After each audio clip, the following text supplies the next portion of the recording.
கர்நாடக மாநிலத்தில ஒரு 21 வயசு பையன் வந்து தற்கொலை பண்ணி இறந்திருக்கான். இதற்கு காரணம் என்னன்னு பார்த்தீங்கன்னா, ஆன்லைன் சூதாட்டத்தினால தான் இந்த தற்கொலை வந்து நடந்திருக்குது. ஸோ கர்நாடக மாநிலத்தைச் சேர்ந்த ரமேஷ் என்கிற ஒரு வாலிபர். இவர் வந்து காலேஜ் வந்து படிச்சுட்டு இருந்திருக்காரு. இவருக்கு பார்த்தீங்கன்னா, ஆன்லைன்ல அந்த கேம் விளாடுறது வந்து ரொம்ப மோகமா இருந்திருக்குது. ஸோ இவரும் பார்த்தீங்கன்னா, கேம் விளையாடியிருக்காரு ஆன்லைன்ல சூதாட்டம் மாரி. அதுலயும் பார்த்தீங்கன்னா, நெறைய பணத்த வந்து இழந்திருக்காரு தடவையா.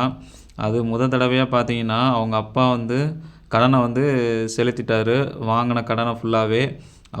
அவர்கிட்ட இருந்த பணத்தையும் வச்சுட்டு, அவரு எக்ஸ்ட்ரா வந்து கடனும் வாங்கியிருக்காரு, அவருடைய நண்பர்கள்கிட்ட. அந்த கடனையுமே பார்த்தீங்கன்னா, ரமேஷோடைய அப்பா வந்து அடைச்சிட்டாரு.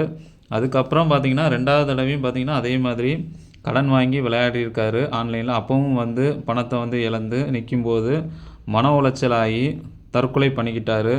அதுக்கப்புறம் போலீஸ் விசாரணையில வந்து தெரிய வந்திருக்குது, இவரு ஆன்லைன்ல சூதாட்டம் ஆடி தான் இந்த மாதிரி பணத்த இழந்து மன உளைச்சல் காரணமா வந்து தற்கொலை பண்ணியிருக்காருன்னு சொல்லி தெரிய வந்திருக்குது போலீஸ் விசாரணையில. ஸோ இந்த மாதிரி பார்த்தீங்கன்னா, சம்பவங்கள் நெறையாவே நடக்குது. ஒரு வாட்டி நம்ம அந்த ஆன்லைன் கேம்லயோ, அந்த ஆன்லைன் லோனு இந்த மாதிரி சூதாட்டங்கள்லயோ நம்ம அடிக்ட் ஆயிட்டோம்னா, அதுலேருந்து வெளிய வர்றது வந்து கஷ்டம். ஏன்னா, குடிக்கிற நபர்கள கூட வந்து நம்ம திருத்திரலாம்.